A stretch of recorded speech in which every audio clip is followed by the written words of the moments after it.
Access हमने add की थी और राइट चेक्स की ऑप्शन की थी। क्लियर है last topics? Yes all students आपको क्लियर है?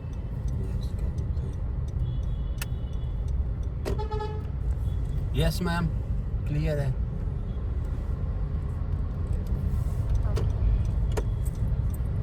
लास्ट इसमें जो है हमने परचेज करनी देखी थी और पेमेंट इंस्टेंट की थी हमने, कि हमने सामान खरीदा, पेमेंट इंस्टेंट करनी है, तो ऑप्शन हमने ली थी राइट चेक्स की। राइट चेक्स किस अकाउंट से आप पेमेंट कर रहे हो, ठीक है, किस वेंडर से आप परचेज कर रहे हो, और आइटम में जो भी आइटम परचेज करनी है, क्वांटिटी, क्लास मेंशन की, और यहाँ पे हमने चेक नंबर बताया। ठीक है, राइट चेक्स में क्या है कि यहाँ पे बिल भी बन जाता है प्लस इसकी पेमेंट भी हम कर रहे हैं। अब इसमें हम सेकंड केस करेंगे, purchase on credit.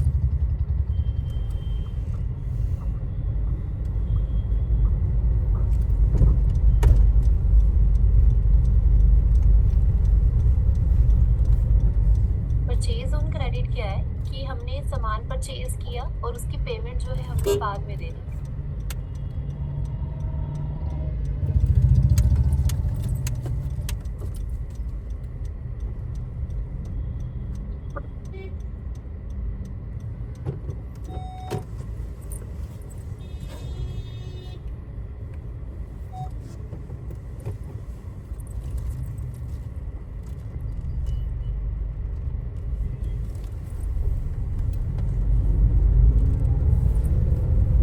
Purchase on credit, तो इसके लिए जो है हमने ये स्टेप्स करने हैं। सबसे पहले हमने परचेज ऑर्डर बनाना।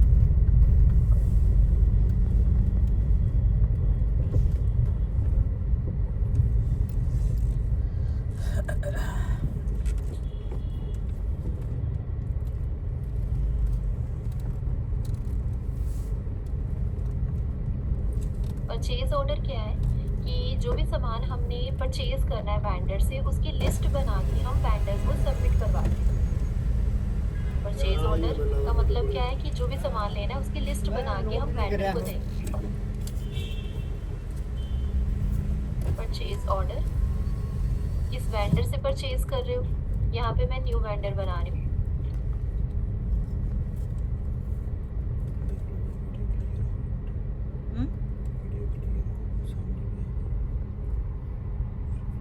ऐड न्यू करके मैंने नया वेंडर बनाया। आइटम जो भी आपने परचेज करनी है,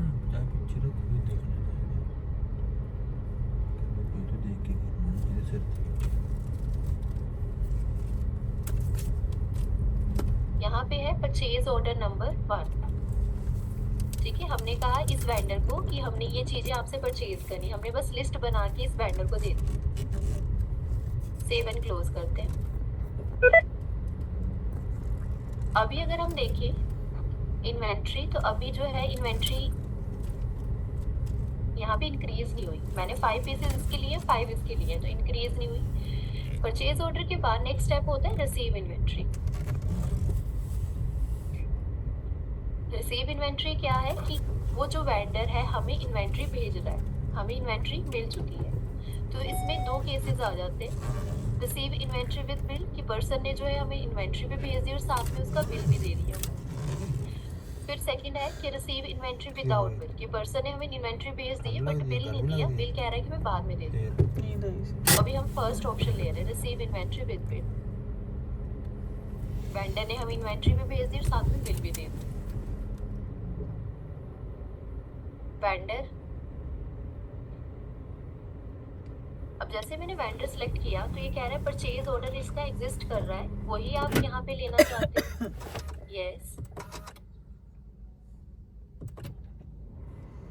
तो यही चाहिए हमें। परचेज ऑर्डर नंबर था उसका 1, सेलेक्ट किया, ओके। तो इसमें क्या है कि आइटम्स, क्वांटिटी, सब कुछ अपने आप ही आ जाएगा। ठीक है, यहाँ पे हम क्लास भी मेंशन कर लेते हैं।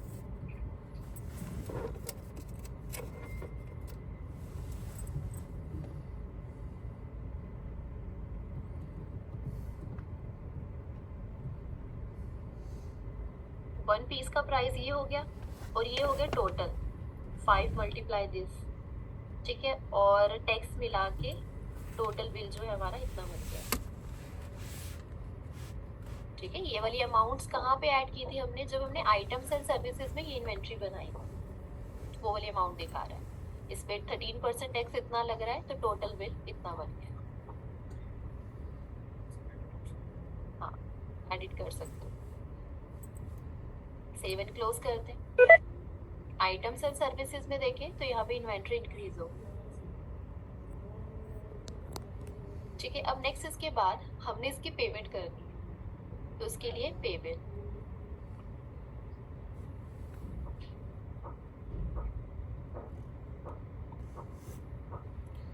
पे बिल्स, किस बिल की पेमेंट करनी है उसे सिलेक्ट करो। तो इतना था टोटल। अगर आप देखना चाहते हो कि ये वाला बिल कौन सा है, मैंने इससे क्या परचेज किया था, तो यहाँ से आप गो टू बिल कर लो नीचे से। ਉਂਗਲੀ ਤੇ ਚਿੰਗ ਕਰੋ ਮੜੀ ਜੇ ਸੈਕਿੰਡ गो टू बिल, ये वाला बिल ओपन हो। ਇਹਦੇ ਵਿੱਚ ਦੀ ਦੇਖੋ ਜੀ ਉਹਦੇ ਕੋਲ ਉੱਥੋਂ ठीक है, डिस्काउंट अभी हमें नहीं मिल रहा, इसको अभी ऐसे रहने देते। ਉਹ ਦੇਖ ਲਓ फिर ये पेमेंट कितने डेट, किस दिन आपने पेमेंट की, पेमेंट मेथड, कैसे पेमेंट की, कैश दिया या चेक, और किस अकाउंट से आप पेमेंट कर रहे हो। ठीक है, चेक है, चेक ले लो। यहाँ पे जब हम चेक लेते हैं तो यहाँ पे दो ऑप्शंस आती है, टू बी प्रिंटेड। इसमें क्या है कि चेक नंबर एंटर करने की ऑप्शन नहीं देता। अगर आप चाहते हो तो चेक नंबर भी डाल दो, असाइन चेक कर। इस अकाउंट से मुझे पेमेंट करनी है, पे सिलेक्टेड विद, अब ये ऑप्शन है। अब इसमें दो ऑप्शंस हैं कि क्विक बुक्स जो है खुद ही चेक नंबर असाइन कर दे या आपने चेक नंबर असाइन कर।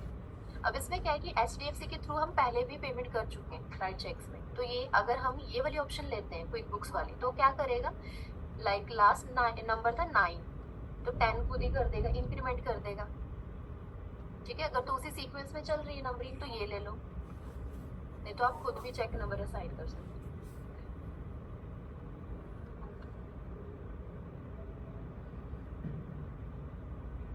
कहता है ये वाला चेक तो आपने पहले भी यूज किया हुआ है, 9 भी हो गया था।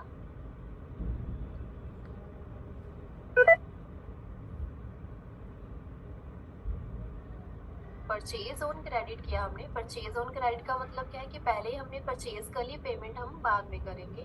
तो फर्स्ट हमने बनाया परचेज ऑर्डर। परचेज ऑर्डर क्या है कि जो भी सामान हमने वेंडर से लेना है उसकी लिस्ट बना के हम वेंडर को देते हैं। फिर उसके बाद रिसीव इन्वेंट्री विद बिल किया हमने कि पर्सन ने जो हमें इन्वेंट्री भी भेज दी और साथ में बिल भी दे दिया, और लास्ट में हमने उसकी पेमेंट कर। अब सेकंड केस करेंगे हम, receive inventory without bill.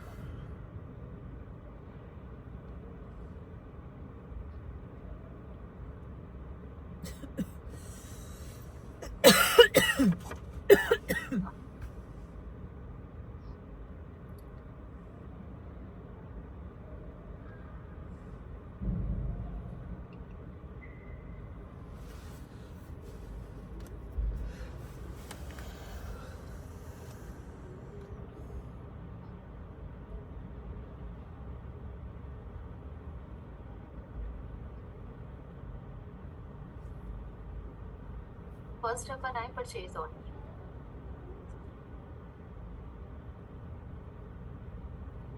New vendor बना रहे हैं।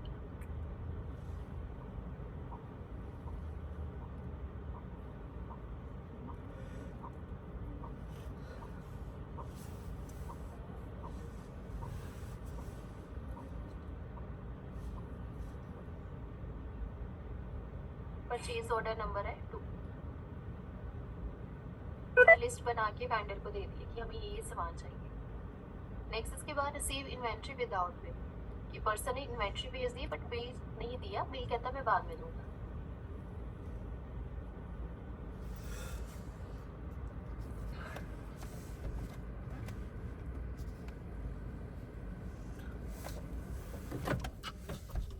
Receive inventory without bill. अब इसमें देखो कौन सी ऑप्शन आई, आइटम रिसीव। पहले जब हम रिसीव इन्वेंट्री विद बिल करते थे तो इसमें बिल की ऑप्शन खुलती थी, विदाउट बिल में आइटम रिसीव्ड के ऑप्शन आ। आइटम हमें रिसीव हो गया है, बिल टू फॉलो, बिल मतलब बाद में मिलेगा। जब हम विदाउट बिल वाली ऑप्शन लेते हैं तो इसमें हमने ध्यान रखना है कि ये वाली ऑप्शन जो है ये सिलेक्टेड ना हो। अगर मैं इसे सिलेक्ट कर लूँ तो ये बिल के ऑप्शन खोल देगा, अगर मैं इसको रिमूव कर दूं तो ये आइटम रिसीव्ड के ऑप्शन खोल देगा। तो जब भी रिसीव इन्वेंट्री विदाउट बिल करो तब ये वाली ऑप्शन बंद होनी चाहिए। वेंडर परचेज ऑर्डर एग्जिस्ट कर रहा है, वही लेना है आपने यहाँ पे। यस, परचेज ऑर्डर नंबर था 2। ओके, आइटम्स अपने आप आ गई, क्लासेस मेंशन कर लेते हैं।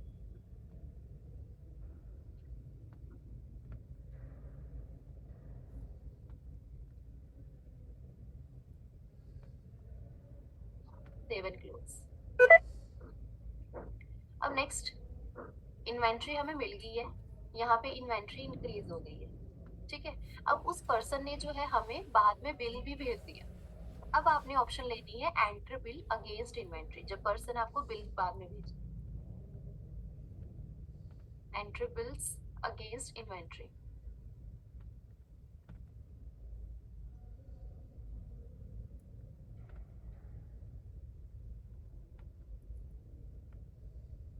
देखो लिखा हुआ है enter bill for items you have already received, जो रिसीव कर चुके उसका बिल। वेंडर यही वाला था, इसको सिलेक्ट करो। ओके, देखो इसने ये बिल वाली ऑप्शन खोल दी, ठीक है। डिटेल सारी एडेड है, बस आपने सेव एंड क्लोज कर लेना। बस इसकी पेमेंट कर देते हैं हम, पे बिल।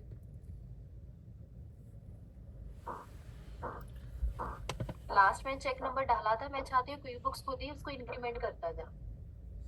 फर्स्ट ऑप्शन ले डन, ठीक है। स्टेप्स किए हमने, purchase order, receive inventory without bill, फिर जब आपको वो बाद में बिल दे दे तो एंटर बिल अगेंस्ट इन्वेंट्री, पे बिल। बस ये कि ये वाला स्टेप इस केस में आपको एक्स्ट्रा करना पड़ेगा।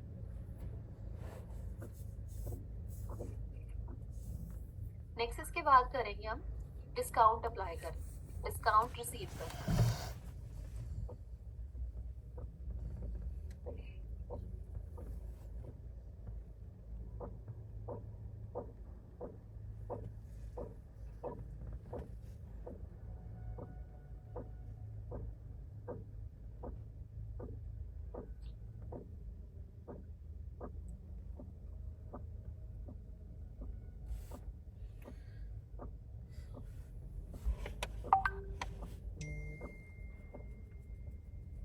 अब हमने परचेज नहीं करनी है, तो जरूरी नहीं कि आपने जो है परचेज ऑर्डर बनाना ही बनाना है हर केस में, ठीक है। आप डायरेक्ट यहाँ से भी कर सकते हो। अगर आपको इन्वेंट्री मिल रही है, अब जैसे हमने सामान लिया, बिल उसी वक्त बनवा लिया हमने, ठीक है, तो हम डायरेक्ट जो है एंटर बिल वाली भी ऑप्शन कर सकते हैं। ये काम सेम ही है, रिसीव इन्वेंट्री विद बिल कर लो चाहे एंटर बिल कर लो, सेम ही ऑप्शन है देखो, ठीक है। अगर आपको क्वेश्चन में गिवन है कि आपने परचेज ऑर्डर बनाना है, तो purchase order, receive inventory with bill, पे बिल, ये करना है आपने। अगर आपको कहा है कि सिर्फ परचेज करो, परचेज ऑर्डर नहीं बनाने के लिए बोला हुआ, तो आप डायरेक्ट एंटर बिल कर, क्वेश्चन में गिवन होगा तो परचेज ऑर्डर बनाना है, नहीं गिवन है तो डायरेक्ट एंटर बिल कर। ओके, तो इस पर्सन से हमने परचेज करनी है।